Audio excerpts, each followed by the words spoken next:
Hi Peter, welcome to Breakbulk.news here at AntwerpXL. Just for the sake of our readers and listeners, can you maybe just say who you are and what you do? Yeah, thank you very much for having me here. I'm Peter Bouwhuis. I'm the CEO of XELLZ Group. XELLZ is a project logistic management company with offices in North America, a couple of offices in Europe, and also in Nigeria. And what we do is very complex projects. We basically manage them from A to Z.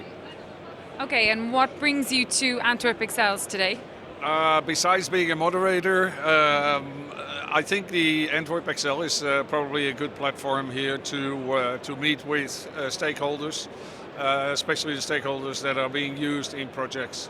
And from there, it's just trying to get acquainted again. I mean, the COVID is finally over, so we can have a good time again here. Yeah. Okay, and what do you see are the real challenges that we're facing in the breakbulk, project cargo, project logistics industry right now? I think the biggest, well, there are a couple of problems and or challenges. One of them is, of course, staff. It's an absolute nightmare to get staff. We noticed that in our own organization too. There are just not enough people going into the industry. I know it's been a problem in the past, but it's even a bigger problem now.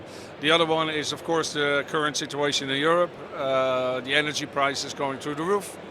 That really limps a lot of companies and stops them or stalls them from making the progression to better IT platforms and things like that. And also the decisions on projects are very often now postponed. And that's going to cost a lot of money, and the catch-up is going to be very, very challenging. And then on the flip side, what do you see as the real opportunities facing the shipping companies, the carriers, the project logistics companies that you see in the near future? I think if everybody will get their acts online together, then I think there is a huge opportunity there, especially in the renewable energy. The only problem there is that there are no ports enough. The ports that are there are totally congested. And we are only, in Northern Europe here, we're only at 10% of what needs to be installed. So there is a lack of ports. I think that's one of the first issues to solve. And then the liners, of course, they need to make sure that they get their act together and that price levels are being lowered down again to pre-corona period. So I think that's definitely the few challenges that they need to do. And what do you mean when you say that you think everyone needs to get more online? The thing is that, and I just come out of a panel discussion, and I still see people nodding their heads when I mention Excel sheets. This is a clear sign that companies are still working with Excel sheets. They need to get online, they need to get into the platforms, they need to make the step in digitalization. Otherwise, you're going to lose it. It's very simple. I mean, we've seen the Kodak effect. Yeah, Kodak, who said, well, it's not going to go that fast, don't worry about it. Well, that was history. We've seen where it went, and technology is not something that will come up just like that.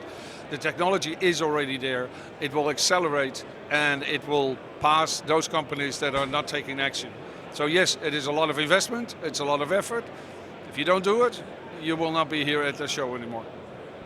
Okay, and just a last question, speaking about online platforms, we're doing some research about social media at the moment. So what are the platforms that you currently use on social media, and do you see any new trends or new platforms that you see coming up in the industry? From my point, I think for business, like the platform that is mostly used in a serious way is LinkedIn. I use LinkedIn, of course, day by day, not only to figure out what people are and what they've done in the past and everything else, because it's a great contact database, but also to communicate our own company strategies and our own company news. That doesn't mean that other platforms are not useful. Twitter, I would say, is in number 2. Facebook, personally, I'm not even on it, so that's clear.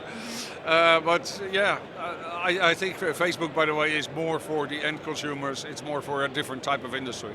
Yeah. So I think LinkedIn and Twitter is the top two. Okay, well, thank you for joining us today, Peter, and best of luck with the rest of the show. Thank you very much, Joanne. Thank you.